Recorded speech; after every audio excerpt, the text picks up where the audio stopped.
na nagiging bunga para or dahilan para tumalikod ang tao sa Diyos at sa kanyang kapwa. Spirituality should not deny money nor money making because money buys many good things and money enables us to maximize the benefits of life. Godly people are to be fruitful money makers and money multipliers. Sa katuroan mismo ng Panginoong Hesus ay napakalinaw niyan. Nung meron siyang pinagkatiwalaan ng mga puhunan, binigyan niya ng iba-ibang dami ng puhunan, at yung nakapagpatubo at nakapagparami sa puhunan ay kanyang kinalugdan, at yung mga walang nagawa at hindi nakapagparami sa ibinigay, binawian pa niya. Matthew 25:28-29. Sabi ng Panginoon, take the talent from him, from that who did not make it more, and give it to the one who has 10 talents. For everyone who has will be given more, and he will have an abundance. Whoever does not have, even what he has will be taken from him. Mula mismo sa bibig ng Panginoon, yun daw meron na dadagdagan pa, at yung wala, babawian pa ng konting-konting nasa kanya na nga, kung hindi niya pinaparami, kung hindi niya sinisinop. What is the profile of a good money maker? Ano po ba ang mga katangian ng isang makadiyos na nagpaparami ng pagpapalang ibinibigay sa kanya at ipinagkakatiwala ng Diyos? Mostly, we will get this wisdom from Proverbs 31. A good money maker works with her own hands. Dito ay dinidescribe yung isang babaeng uliran. Proverbs 31:13, with her own hands, she gladly makes clothes. Idiniin dito, her own hands. Ang isang tao nga asenso at dadami ang pagpapala, siya mismo gumagawa, siya mismo nagtatrabaho, hindi niya iniaasa sa iba. Ang kaya niyang gawin, lalo yung area na magaling siya sa paggawa. Verse 22, she does her own sewing and everything she wears is beautiful. So, a good money maker produces what she needs. Kung anong kailangan niya, ginagawa niya. Her produce and outfit is beautiful. Hindi lang basta ginagawa, maganda ang trabaho. Why? Beauty attracts money. Beauty attracts customers. Beauty attracts supporters and lenders and investors. Dapat maganda ang trabaho ng tao. Tinatanggal ng Kristiyano sa kanyang bokabularyo yung pwede na yan. Dapat husayan yan. Yan ang ating mga pangangatwiran. Of course, merong mga tao na minamasama nila, no? Yung maganda o yung maluho, kahit pa nga ito ay pinagmulan nito ay pagsisikap. Pero nakikita natin na ikinalulugod ng Panginoon ang pagiging mabunga. This woman, who is the ideal person to make money, produces surplus goods to sell. Hindi lang siya lumilikha ng para sa kanyang kapangangailangan, sobra pa doon ang ginagawa niya para meron siyang pangalakal, maibenta. Proverbs 31:24, she makes clothes to sell to the shop owners. Gumagawa siya ng sariling damit, gumagawa siya ng sobra para maitinda. She makes and produces beyond what she needs. Nakikita po natin yung prinsipyo ng maluwag na buhay. Ikaw ay nagtatrabaho, lumilikha ka ng kailangan mo, at lampas pa sa kailangan mo para meron ka pang maitinda. She invests. She plants. Yung ideal and godly money maker. Proverbs 31:16, she knows how to buy land and how to plant a vineyard. Marunong siyang mag-isip, marunong siyang mamuhunan, bumili ng lupa para tamnan. Hindi lang bumibili ng lupa para sa luho o para sa pagpapasarap lang o bakasyonan lang, para tamnan. In other words, pati ang pagbili niya ng lupa, pamumuhunan pa rin. Kasi pagkakakitaan pa rin niya yung lupa na yon. Hindi puro consumption ng iniisip, production ang laman ng isip ng isang taong luluwag, aasenso sa buhay. Proverbs 31:18, she knows when to buy or sell. Magaling siya sa timing. Itong lady of Proverbs 31, dapat yata nasa stock market, ano? She knows when to buy and when to sell. Pinapakiramdaman niya ang panahon, binabasa niya ang takbo ng mga pangyayari sa kanyang paligid. Alam niya kung anong dapat binibili sa ganitong oras at kung kailan naman ito ibebenta para siya ay may kita. A good money maker trades, nangangalakal, nagnenegosyo, and therefore brings home the goods. Proverbs 31:14, she is like a sailing ship that brings food from across the sea. Kamangha-mangha na ginawang example dito sa Proverbs 31 ng napakahusay na negosyante ay in the person of a woman. Samantalang male-dominated yung society noon. Nakikita nyo rin ang attitude ng maraming Bible writers and prophets about women. That women, just like the men, are to be productive and must be allowed to be productive.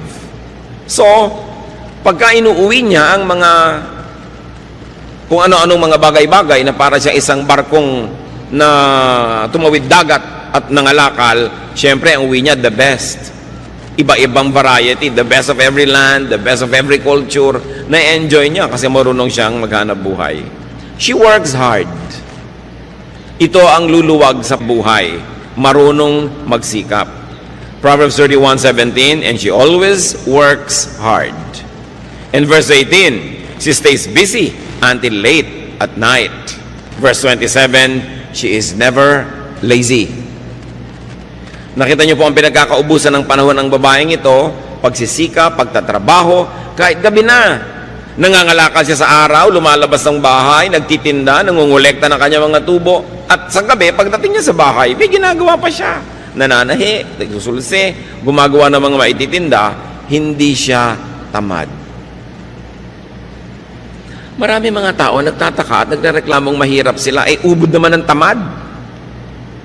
Batugan with a capital B. Pagkatapos nagtataka kung bakit siya mahirap. Kung bakit pag may sakit siya wala siyang pambili ng gamot.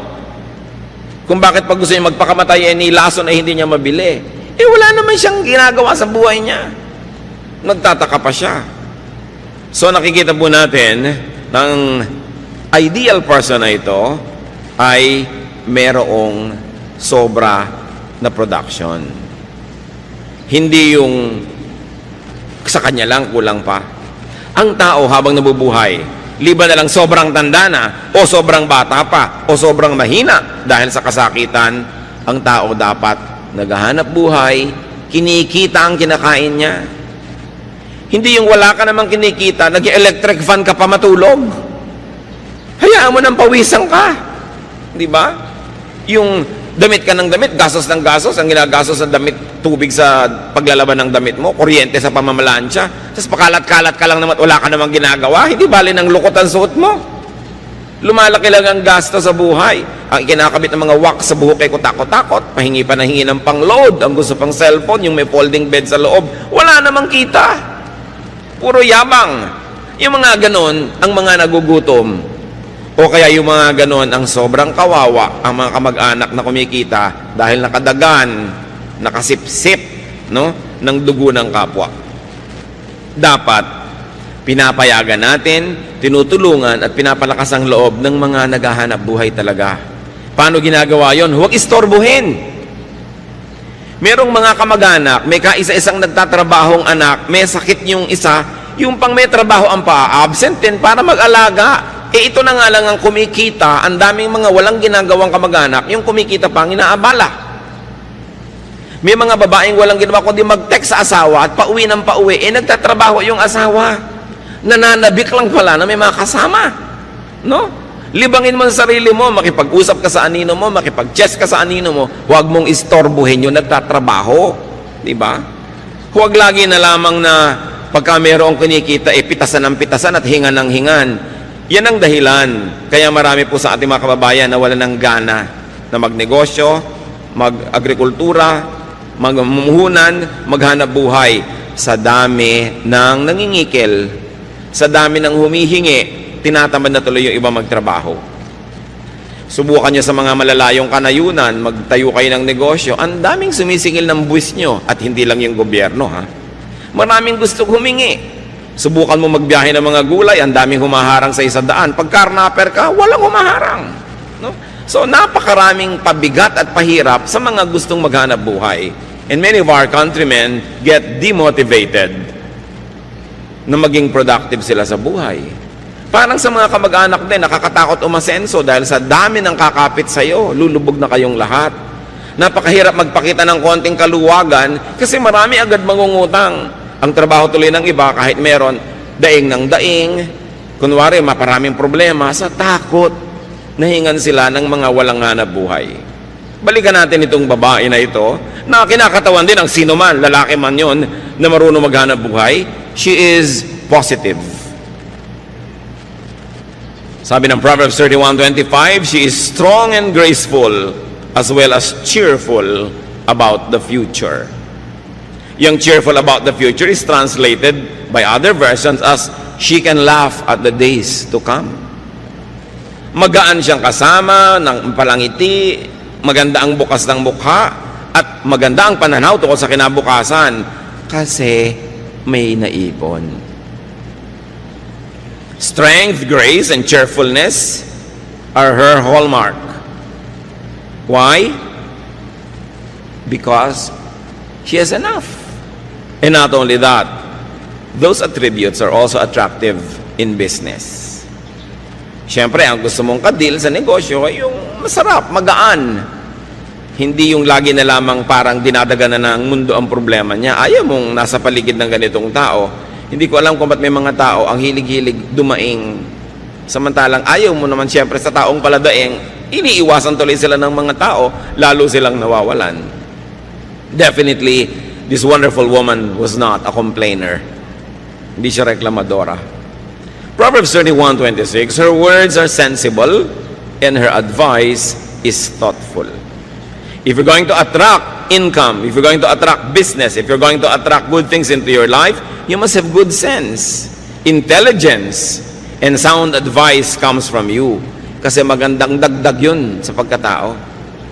Sino ka ba naman para iwasan ng isang kanegosyo, kasosyo, o kaya binibilhan mo o binibentahan mo na bukod sa maganda ang produkto, maganda pa ang pagkatao at magaan kasama, masarap makita. Kaya lalong nilalapitan ng grasya. A sensible and a good money maker gives to people. Hindi niya sinosolo ang pagpapala, she gives to people. Tulad ng nakita natin sa Proverbs 31:20. She helps the poor and the needy. Palabigay, nag-aalala at nag-iisip sa mga kapuspalad. She gives to the needy and the poor. Sabi ng Proverbs 19:17, he who is kind to the poor lends to the Lord, and He will reward him for what he has done.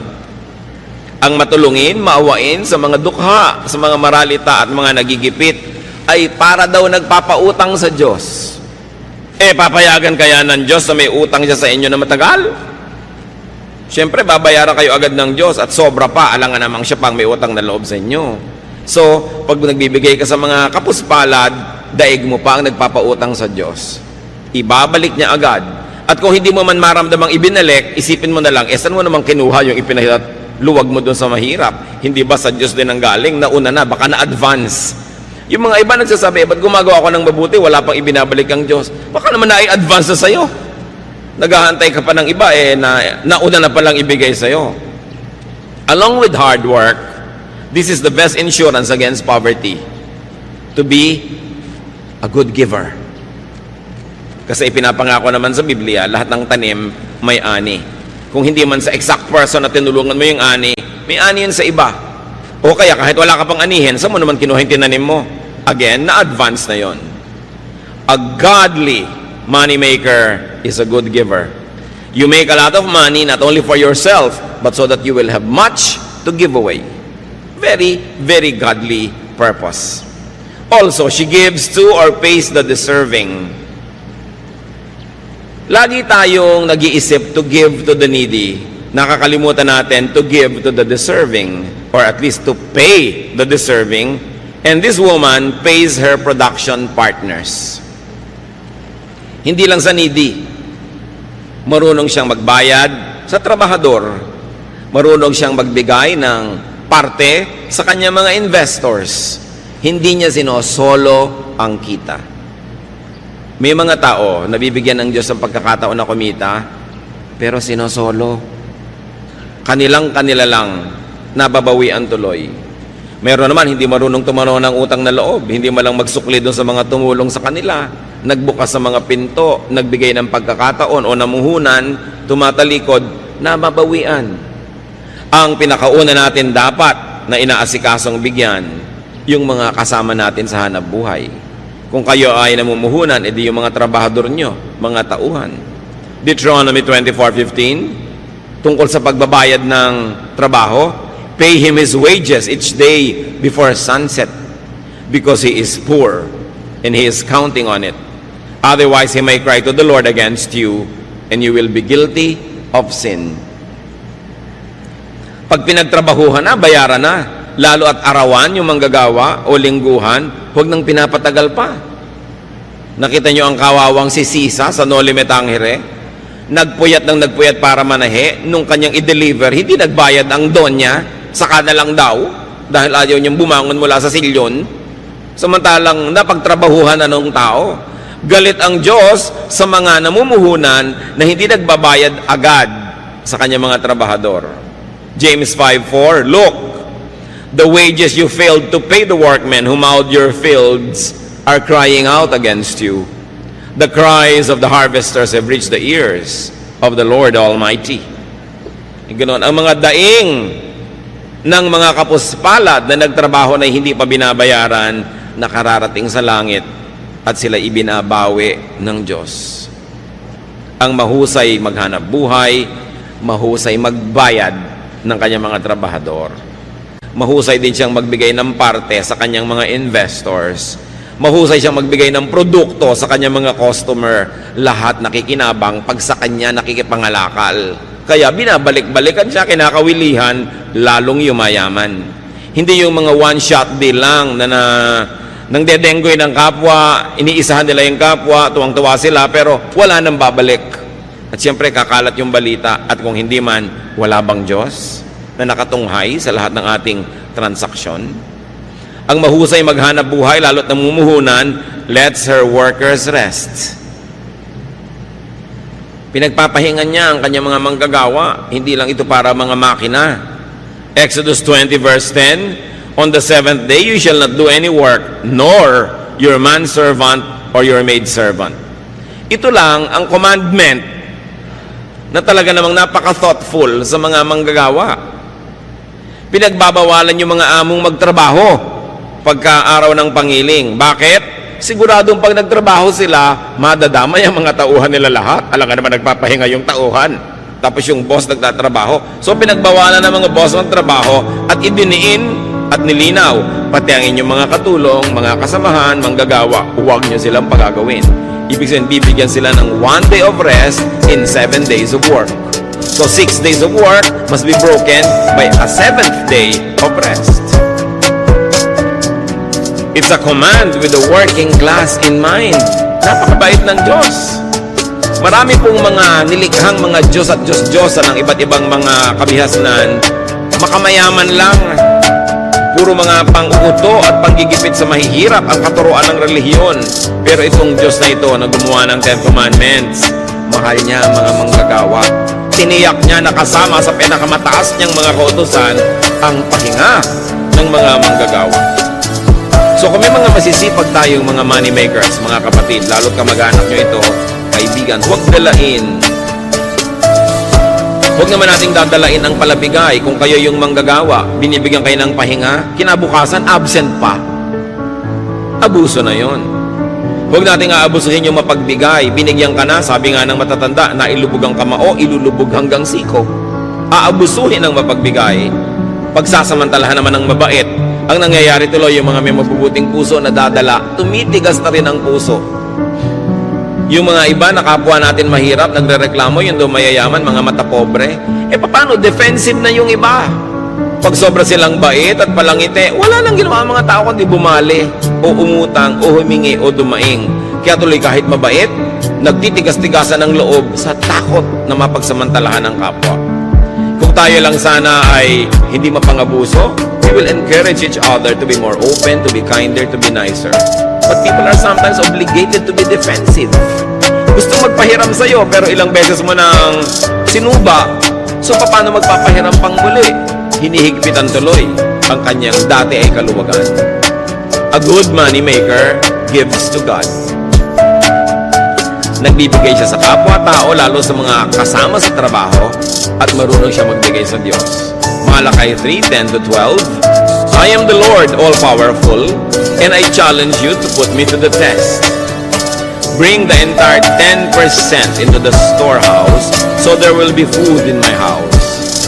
Then I will open the windows of heaven and flood you with blessing after blessing. I will also stop locusts from destroying your crops and keeping your vineyards from producing. Everyone of every nation will talk about how I have blessed you. Yan ang pangako ng Panginoon. Sabi niya, ako na makapangyarihan sa lahat. Subukan ninyo ako. Buong-buo ninyong dalhin at ipagkaloob ang inyong ikapu. At nang mayroong magasto sa aking tahanan, nang may resources. Sabi niya ganon, tingnan ninyo. Kung hindi ko buksan ang bintana ng langit at pabahain sa inyo ang kutakot-takot na pagpapalang wala kayong pagsisidlan. Sabi sa mga nagtatanim at nag-agrikultura, hindi ko papayagang sirain ang mga kulisap ang inyong mga tanim. Pabubungahin ko ang inyong mga itinanim at hindi ko hayaang malaglag ang mga bunga nito nang wala pa sa panahon. Pag-uusapan kayo ng lahat, pagtatakahan kung bakit blessed na blessed kayo. Pero ito lang ang sikreto, sabi ni Yahweh, give the entire 10% into the storehouse. Siyempre, may mga nagtuturo namang Old Testament na yan, hindi na yan uso. Pero ang dami-dami mga batas at kautosan sa Old Testament na pinaiiral din nila. So, pinipili. Kung ayaw lang talaga, ayaw. No? Pero pag gustong sumunod, gusto. At yan ang isang sikretong bunyag naman. Sabi sa Luke 6:38, give, and it will be given to you. A good measure, pressed down, shaken together, and running over will be poured into your lap. For with the measure you use, it will be measured to you. Ang ginawa ditong example ay yung pagsusukat at pagtatakal ng mga binhi, mga buto na kumbaga bigas natin, trigo nila, mga grains yan, mga butil-butil. Pag bumibili ka, pag magaling ang pulso nung nagtitinda, ang galing-galing niya maglagay ng mga grains na yan, doon sa takalan, doon sa salop, maluwag pala, maraming air spaces between. Kaya pag tinagtik mo ng tiniktik yun, lulubog ng lulubog. Hindi pa pala puno talaga. Pero sabi ng Panginoon, sabi, magbigay kayo at ganun din kayo bibigyan. Tama ang sukat. Tiniktik, niliglig, siniksik. Hindi dinaan sa bilis. Halos daganan pa, tapakan para talagang lumubog, at tapos yung natitirang nakulang na naman, pupunuin na naman. At sabi, hindi lang yon, umaapaw pa. Ganun ang sukat. Tapos malinaw ito mga kapatid, ha? For with the measure you use, it will be measured to you. Gusto nyo pala ganun, siksik, niliglig, umaapaw ang bigay sa inyo ng Diyos, ganun din ang pagbibigay sa Kanya. A good money maker is a good money giver. Because the very spiritual dynamics of receiving is for us to have much more so that we can also give to others, to people, and to the works of God. What is the lifestyle of a godly money maker? Pag makadiyos, pinagpapala, lumilikha ng maraming mga kayamanan, anong uri ng pamumuhay mayroon siya? Sabi sa Proverbs 15:6, the house of the righteous contains great treasure. Malinaw. Pag nalulugod sa iyo ang Diyos, masipag ka, naghahanap buhay ka, at matuwid ang iyong puso, mapupuno ang bahay mo ng maraming mga kayamanan. Magagandang mga bagay na minamasama naman ng mga hindi kumikita. Many people who do not make enough demonize a hardworking and a godly planter for his good harvest. May mga Kristiyanong na-offend pag may mayayamang mga Kristiyano na nagbabakasyon ng first class, sumasakay ng first class, gumagastos ng first class. Sinabi na nga, kung righteous ka at marunong ka maghanap buhay, your house will contain great treasure. Hindi dapat yan ika-offend ng mga walang-wala. Madalas yung offense na yun, inggit eh. No? Huwag natin na sinasour grape. Yung parang isa kang bear, meron kang pinipitas na grape, hindi mo maabot, at dahil hindi mo maabot, sabi mo, maasim naman yan, wag na lang. Yung pinagmula nung kasabihan na sour grape. So yung mga hindi yung mayaman, pinapasama nila yung kayamanan. Masama yung mayaman, ayoko maging mayaman. Tapos ang kaya makautang dito. Ang dami ko nakikita ng Kristiyanong ganyan ang aarte, parang ayaw yumaman, ayaw ng pera. Wala namang ginawa kundi magdilihensya. No? Yung huwag tayo mag-inarte. Gusto natin ng kayamanan. Ngayon, kung ayaw nyo maging masama, edi ipamigay nyo. O kaya huwag nyong kitain sa masama. Pero mabuting maraming kinikita, ayaw mo manggastahin, may ipamimigay ka. Nakakasama ng loob yung may lumalapit sa'yo, nangangailangan, wala ka malang mayabot. So make a lot of money. What is the lifestyle of a godly money maker? She is comfortable, secure, and cheerful. Proverbs 31:21, her family has warm clothing, and she doesn't worry when it snows. Pag dumadating yung taglamig, lalo doon sa Israel na may yelo, may snow sa ibang bahagi, siyempre walang inimpok, ninenervyos. Wala kang pagkain sa bahay, tas may bagyo. Sasabi, babagyo, 3 araw, 5 araw, wala kang bigas, nakaka-nervyos talaga yun. Diba? Pero sabi, itong kinalulugdan, masipag, matyaga, mahusay ang mga style, wala siyang pinapangamba naman yung weather. Ngayon, bago tayo malito mga kapatid, may mga makadiyos, masipag, wala pa rin pera. No? Dapat nating isipin kung bakit. Bakit? Kung makadiyos ako, masipag ako, bakit wala pa rin ako? Kasi kadalasan yung pinagsisipagan natin, kahit 1,000 taong ka magtrabaho doon, hindi ka naman talaga aasenso dahil sobrang liit ng kita doon. So you don't only work hard, you have to work smart.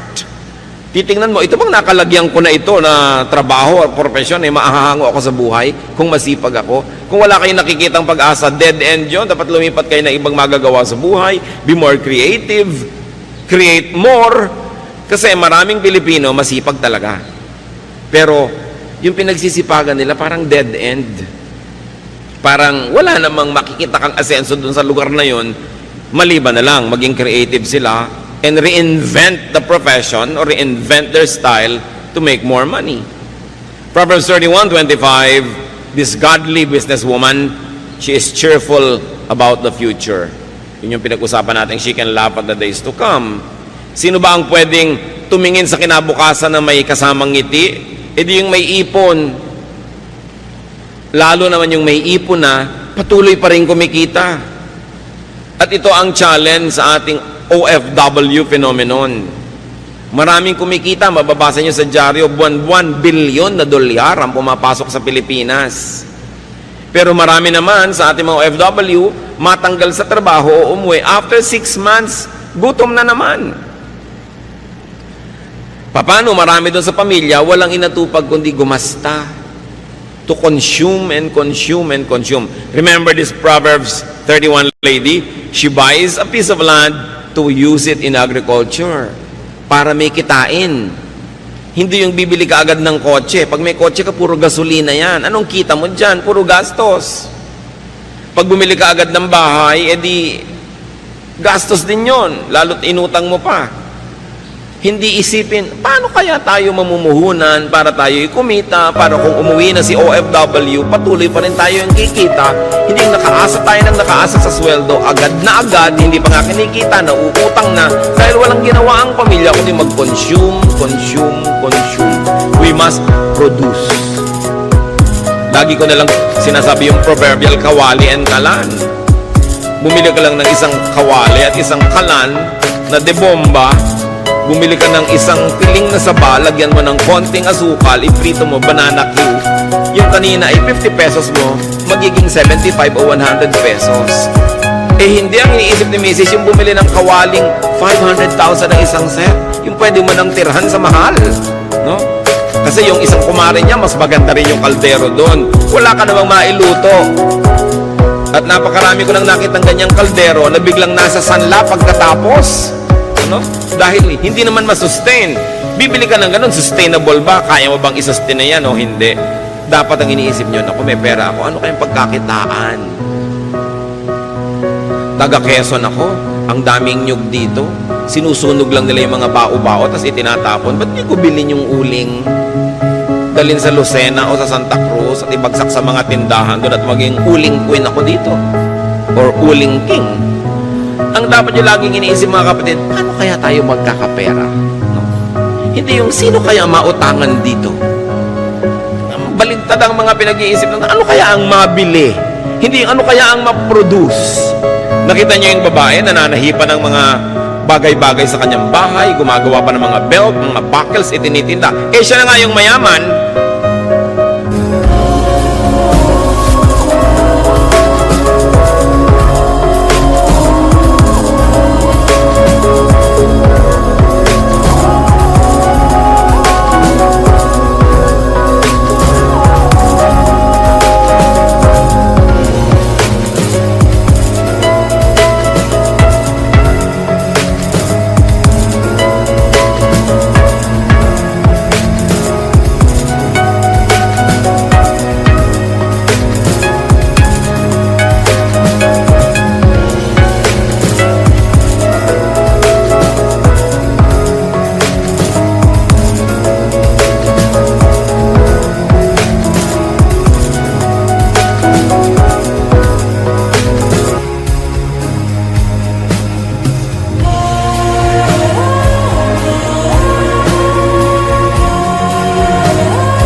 Maraming mga OFW, pag pupunta sila doon sa Middle East, may galing ng mga kung ano-anong goods galing dito, ititinda doon. Pag uwi dito, may tinda-tinda. Marurunong. Naiinis naman yung iba, mukhang pera yan. Lahat na lang business. Dapat. Pupunta kayo sa isang probinsya, magbabakasyon kayo doon, ba't hindi kayo mamakyaw ng kung ano-anong mga goods dito, ibenta nyo doon para yung pamasahin nyo man lang, mabawi nyo. Ang dami-dami po sa ating mga probinsya, mga kapatid, nabubulok ng mga prutas, nalalaglag ng mga santol, mga duhat, nalalaglag ng mga dalandan, kung ano-anong naglalaglagan, wala man lang kumukolekta, samantalang sa Maynila at sa iba pa mga cities, ang mahal-mahal. Hindi lang kasi nagtutugma yung production at saka yung consumption ng mga tao. It's about distribution. It's about attitude. Kailangan ng mga tao, palitan yung attitude. Kung nagsasawa ka na sa hirap, palitan mo ang paraan ng pag-iisip. Kasi kadalasan yung paraan ng pag-iisip at pamumuhay natin ang nagpapahirap sa atin. Kasi marami naman tayong kapwa mahirap at umasenso na iba ang pag-iisip nila. Nag-iba ang pamamaraan. Hindi magic yon. May formula yan. Nag-iisip ka lagi ng hanap buhay and you are willing to break your back to earn your days of pleasure. Challenge yan sa ating OFWs. Kumikita, nagkakaroon ng pagkakataon, dapat ang pamilya hindi puro gastos. Kung hindi man kayo makasave, mag-invest kayo kahit paano. Because a job contract abroad is not forever. Meron niyang wakas. Sabi na Ecclesiastes 11:6, sow your seed in the morning, and at evening let not your hands be idle. For you do not know which will succeed, whether this or that, or whether both will do equally well. Sabi niya, magtanim ka sa umaga, at sa pagdating ng gabi, pag uwi mo, humanap ka pa ng magagawang pagkakakitaan. Bakit? Hindi naman kung nakapagtanim ka, tutubo yun at bubunga. Kung abutan ng bagyo, ng salot, ng peste, o nakaani ka ng marami, pero ang dami ding umani ng marami, bagsak tuloy ang presyo. Sabi, hindi ko man nagtanim ka na, aasahan mo na yon. Gumawa ka pa ng iba. So nakita nyo ang pinag-uusapan dito, agriculture and commerce. Agriculture and trading or production. Ang dami nating kababayan, ang sisipag, mga magsasaka talaga, pero ba't hindi naaahon sa hirap? Kasi yun lang sakang inaasahan. Pagkatanim, lasigan na ng lasigan hanggang anihan. Chismisan ng chismisan hanggang anihan. Kung may dumating na bagyo, nasalanta ang goods mo, di nakatunganga ka. Yun po mga ifugaw. Pagkatanim nila sa mga rice terraces, ang mga lalaki, umaalis sa kanilang bayan, namamasukan kung saan-saan, sa mga mina, sa mga pagawaan, sa mga patrabahuhan. Yung mga babae naman, nagwiwib ng mga basket, ng mga tela, para hindi sila nakatunganga lang, naghihintay ng harvest. May iba silang ginagawa. Kailangan lagi kang may ginagawa. Kasi pag wala ka namang ginagawa, mapalagay ka lang sa chismis, o bingguhan, o kung ano-ano. Kailangan ng tao may ginagawa. Work day and night. Now, don't be too literal. Work whenever there is an opportunity to make money. And then diversify, but not too much. Marami nag-diversify, yun ay kinabagsak ng negosyo, sobrang diversified, di na nabantayan. But there's one rule, don't put all of your eggs in one basket. Ang dami-dami yung itlog, nasa isang basket lang. Kung natapakan ng elepante, hindi durog lahat. Dapat iwahiwalay. So hindi lang kayo umaasa sa isang trabahador na manggagawa, tapos lahat kayo nakatunganga. That's putting all of your eggs in one basket. Hindi lang nyo ilalagay sa isang bangko yung pera nyo kung marami. Malay nyo yung bangko bigla nagsara o nag-bank run, paano kayo? Dapat nakakalat ng konti. Kaya lang huwag sobrang kalat. Now, when we say money, brothers and sisters, it's not always just pera. Money could be any currency. Anything that you could exchange for money, goods, or services. Money could be anything that you could give to people in exchange for what they give you or to purchase what you need from them. In other words, pera dito pinag-uusapan yung salapi o kaya service. Kung minsan wala kang perang pambili ng gusto mo, pero may dalawa kang kamay, may paa ka, may katawan ka, pwede mong kitain yung gusto mo sa pamamagitan ng paglilingkod. Gusto mong kumain tapos mamalimos ka, bakit hindi ka tumanggap ng labada? Bakit hindi ka kumatok sa bahay-bahay? Meron po ba kayong papalabhan? Meron po ba kayong kotseng pahuhugasan? Meron ba kayong ipalilinis na garahe? Diba? Meron ba kayong mga tulya at talabang gusto yung tanggalan ko ng putik? Maglingkod kayo, huwag kayong manghingi. Ang nanghihingi lang yung sobrang matanda, sobrang bata o may sakit. Pag nagtatrabaho ka, you earn your keep. So work. Marami pa po mga kapatid, yung nagbibigay ng magandang payo o guidance, trabaho yon. Kayo naman nagpa-counsel, huwag kayong magmaang-maangan, magregalo naman kayo sa counselor. No? Pag bumupunta nga kayo sa psychiatrist, ang mahal-mahal ng bayad nyo. Pagka mga pastor yun nagka-counsel, TY. No? Samantalang binuntunan mo na takot-takot na problema, hiningahan, nagpadalangin ka pa, nag-fasting pa para sa iyong tao. Samantalang ni isa man lang chiko, wala kang dala. Kayo nga nagpapa-counsel, huwag kayong dumadating ng wala ni bit-bit ni ano.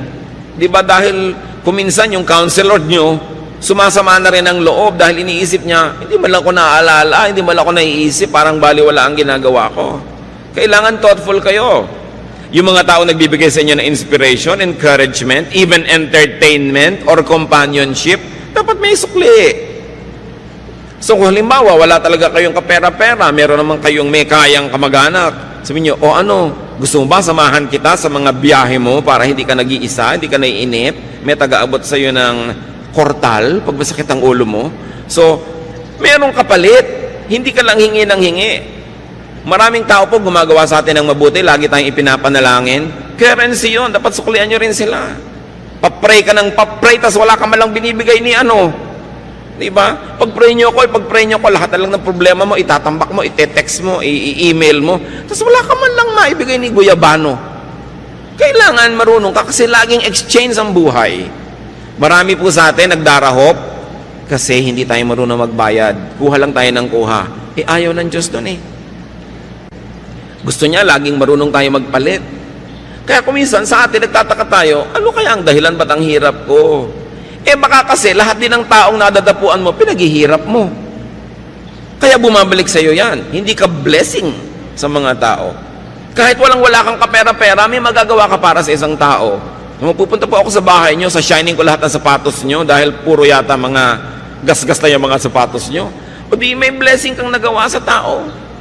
Hindi yung hihingi ka lang. Kahit kamag-anak mo, kahit kuya mo, kahit bayaw mo, nanay mo, tatay mo, meron ka dapat ipalit. Lagi. Hindi mo siya binibili. Gusto ng Diyos, nagpapalit tayo. Nagsusukli. Para kinakatuwaan ka at pag natuwa sa'yo, bukas, maaalala ka na naman niya. Hindi pag nakikita ka na allergic yung tao, pinapantal. No? Dahil daig mo pa talaga ang allergy. Pag dumadapo ka sa tao, nahihirapan siya. You know, you can never run out of money or currency or barter goods. Magaling kang magluto. Bakit hindi ka mag-offer? Ipagluluto mo yung isang ginang na laging busy. O lulutuin mo sa bahay mo, de-deliver mo na lang sa bahay niya. Tapos, ang bayad sa'yo, o 1/4 ng niluto mo, di libre na yung pagkain yung pamilya. Hindi lagi kang nakatunganga. Ang daming nakatunganga sa bayan na ito. Kaya nagtataka pa. na bakit mahirap yung bayan. Ang dami talaga nakatunganga. Hindi ka mawawalan, kapatid, ng pambayad o panukli o pambigay kung willing ka lang. Lagi tayong merong pwedeng ipalit. And remember, you could never be fruitless or useless, unemployed or idle if only you would decide to always make money. And that money is pera or services. Anything na pwede nating ipambayad para makuha natin yung gusto natin, it's considered money. Ngayon, nasa katanghalian, tapat kayo na inyong buhay, malakas ang kita nyo, take advantage of your best season. Para mga artista, may panahon na sikat, hot na hot property talaga, kita dito, kita doon. Pag hindi nag-ipon, pag hindi nag-invest, kawawa naman pag lumalaos na. Dumadating yung tanghaling tapat ng buhay natin. Dumadating din yung alauna, alas 2, alas 3 ng hapon, alas 5, 5:45, marapit na mag-orasyon. No? Dumadating yan. Dapat handa ka dyan. Dahil hindi naman surprise, dahil darating talaga yan. So earn the most, invest the most, save the most. Sabi sa Proverbs, look at the ant. Yun daw langgam. Marunong magtrabaho. Pag panahon ng tag-ani at tag-araw, kolekta ng lahat ng maiuwi. Kasi darating ang tag-ulan na hindi na niya magagawa yon. So always ask yourself, ano ba ang mapagkakakitaan dito? Dapat gawin natin yun na pananaw. Maglaro kayo ng sungka. Sa mga naglalaro pa ng sungka, hindi ba lagi dapat may sube? O yan, magsusubi ka, tsuk, naglagay ka sa bahay mo. Hindi yung pwedeng ikot ka lang ng ikot, wala ka inilalagay dun sa bahay. O sube, ganun. Para meron kang naitatabi. Alam nyo, sabi na isang may doktorado sa anthropology, yung sungka daw, ang sinaunang computer ng mga Pilipino. Talagang taga-compute. May nagsasabi pa na yung abacus daw ng China, apo lang ng sungkahan. At meron pang nagpapatotoo na only in the recent past, maraming mga tindera sa probinsya gumagamit ng sungka pang compute ng mga sukle at bayad. Ang mga sinaunang Pilipino po ay mga negosyante. Hindi sila katulad ng mga sinasabi ng ibang ngayon na mga tamad daw. Mga negosyante, mga importer and exporter, at very good ang credit standing. Alam natin yung napakarami mga sasakyang dagat galing China at galing sa ibang bansa na dumarating dito para makipangalakal sa ating mga ninuno. At ang ating counting system, very elaborate, ha? Sa bawat isang zero, meron tayo dinadagdag na salitang po, 10, 20, 30, di ba? Dagdagan nyo pa ng isang zero, daan. 100, 200, 300. Isa pang zero, 1,000. Dagdagan nyo pa na isa pang zero, 10,000 na yon, laksa. May salita tayo dyan, laksa. Ang Greek culture, ang Hebrew culture, ang maraming cultures hanggang 10,000 lang ang bilang. Pero sa Tagalog, meron tayong 100,000, yuta. Meron tayong 1,000,000, angaw. At meron tayong 10 million, kati. Meron tayong 100 million, bahala. At meron pang 1 billion, gatos. Ang daming magbilang ng mga Pilipino nung araw.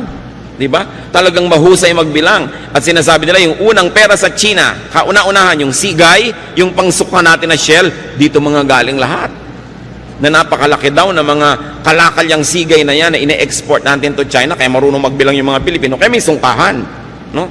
Talagang mahusay mag-count. Nawala yon because of colonialism. Nung inangkin ng mga Kastila ang mga lupain, pinagtatrabaho lang yung mga tao bilang mga kasama. Nagtatrabaho ka, hirap na hirap ka, sa iyo yung trabaho, doon sa may lupa na kumamkam yung ani. Kaya daang-daang taon na wala nang gana ang tao magtrabaho. Kasi kahit anong sipag ang gawin mo, mahirap pa na ang ending mo. So ba't ka na lang daw magpapakahirap? Pero dapat na natin baguhin yung pananaw na yon. Nakasama sa ating kabihasnan yung pagbibigay ng kalakal sa iba't ibang tao. Ikaw na lang yung taga-bili, taga-utang at taga-hulog. Kailangan marunong mga lakal. And as you grow old, continue being precious and useful and functional. Your goal, believer of God, is that you should be a lender, not a borrower. Magandang mga pangarap yan at magandang plano sa buhay. Planuhin yung tagapagpahiram, tagabigay, hindi mangungutang. Ano ang pangako ng Diyos sa bayang sumusunod sa Kanya? Deuteronomy 15:6. For the Lord your God will bless you as He has promised. And you will lend to many nations, but will borrow from none. Isa dapat yung katangian ng makadiyos na masipag, na pinagpapala, nagpapahiram, pero hindi nang hihiram. Nagbibigay, hindi nang hihingi. Yan ang magandang goal. Hindi yung paggising sa umaga ang hinahanap sinong madidilihensyahan. Mga manginginom na iinom lang ng alak humihingi ng kontribusyon sa dumadaan. Ba't di nyo inumin yung tubig sa kanal? Wala pala kayong pambili ng alak. Di ba? Puro pabigat sa kapwa ang iniisip. Mga kamag-anak na pagka may party, mag-iinuman, tas lahat ng kamag-anak ko hihinga ng pambili. Mga ugali na nagpapahirap at nagpapalala sa mga kanser ng ating lipunan. So huwag yung sino kaya ang mautangan o mahingan. Kung kayo mga bata pa hanggang ngayon, mga magulang na bata pa, magplano kayo na pagdating ng panahon, hindi nyo kailangang umasa sa bait ng inyong anak o manugang. Iplano nyo rin yon. Pero yung mga ating mga tatay at nanay na tumanda na nung araw talagang binibigay mo lahat, inaasa mo sa iyong mga anak, abay yung mga anak na yan, dapat talagang din ang inaasahan sa inyo. Itaguyod ang mga magulang who gave you everything. Pero yung mga nagsisimula pa lang ngayon ang mga maging magulang at bata pa, hindi kayo nakakatiyak pa itataguyod kayo ng mga anak. Dapat meron kayong isinusubi, kumbaga sa sungka, para rin sa inyong sarili. Kung minsan ang bait-bait ng anak nyo, ang napangasawa, masama ang ugali, o paano yun? Kailangan, hindi mo iniaasa ang iyong pagtanda sa kabaitan ng iyong kapwa, anak mo man yun o manugang. Pero sa mga matanda na ngayon, uso talaga nung unang panahon, lahat binibigay sa anak. Kaya yung mga anak ngayon, matatanda ng magulang nyo, tangkilikin nyo sila ng husto. Ang aking payo ay para doon sa nagsisimula pa lang, na mga bata pa, pwede pa kayong gumawa ng paraan para magsubi, kailangan meron kayo nakatabi sa sarili. Kung pwede kayo may mga insurance policies, meron kayong mga health insurance, para kung nagkakasakit kayo, ang inaatupag nyo lang paano gumaling, hindi yung paano magbabayad. Malakas magpalala ng sakit yung mga bills. Kaya kailangan pinaghahandaan. Sa mga tumatanggap naman ng support, be grateful and thankful and expressive. Don't abuse. Do not choke your helper. Huwag dalain. Sa mga kamag-anak po na inaabutan, binibigyan, tinutulungan, pag dumadating naman yung tumutulong sa inyo, ngumiti naman kayo, maging cheerful naman kayo, hindi binibigyan na nga kayo, daing pa rin at daing. Lungkot pa rin at lungkot, siguro para madagdagan ng bigay. Pero ang nangyayari tuloy, nawawala na ng gana yung umuuwi sa inyo dahil wala ng pleasure. Magagastusan na, makakarinig pa ng problema, mga sumbong, mga daing. Kaya kung minsan ayaw na tuloy kayong uwian. Nagtataka yung mga ibang magulang, ang lapit-lapit naman, anak ko, may kotse, ba't kaya hindi madalas dumalaw? Masarap ba kayong dalawin? Siyempre kailangan, kahit anak nyo yun, nasasarapan din naman siyang dumalaw, hindi puro problema, bigat. Kasi kung minsan sa kanyang office, sa kanyang negosyo, sa kanyang trabaho, sa pamilya niya, sa asawa niya, ang dami na rin niyang problema. Pagdating naman sa inyo, problema na naman. Kailangan, pleasure tayong puntahan because there's a basic human nature. Anything pleasurable, we like to repeat. Anything unpleasurable or painful, we avoid repeating. So pag lagi kayong dinadalaw, alam nyo na yon, masarap kayong puntahan. Pag hindi kayo naaalala at pinupuntahan, baka hindi masarap na karanasan. Tuloy nakapangingibabaw na yung ibang nilang problema o katamaran o ibang mga gagawin. Pero kung masarap kayong puntahan, ipaglalaban niya na puntahan din Kaya kailangan, meron tayong panukli. At hindi yun pera, mga kapatid. Yung may babait sa inyo, pero maganda rin yung pakitungan nyo sa kanya, meron kayong sukli. Hindi puro take. At least, when we receive good things from people, we should be fun. And we should be pleasant. Pambaya din yun na napapasaya nyo ang kapwa. Now, very importantly, brothers and sisters, if you want to really be able to laugh at the days to come, put a little love away. Magmahal kayo, maging mapagmahal, because love is a great currency, if not the greatest. Yung may naitanim tayong pag-ibig sa ating kapwa, hindi na natin sila kailangan palalahanan, maaalala tayo ng kusa. Yung pagmamahal na itinatanim natin, yun ang napakasarap pag namunga. So, while we are alive, we keep on spending. So if your health or age does not prevent you, you must keep making money. Maraming nalulungkot, marami daw compromises ang mayaman, pero hindi ba ang daming compromises ng nangangailangan?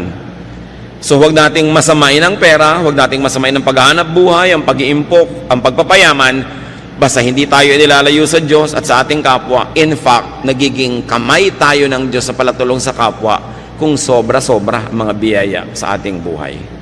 Ama namin sa langit, turuan niyo po kami na siyasatin namin mga sarili, suriin namin sarili kung bakit kami ay maluwag o mahirap, kung bakit kami ay yumayaman o nagdarahop, kung bakit madaling dumating sa amin ang mga biyaya o hirap na hirap dumating.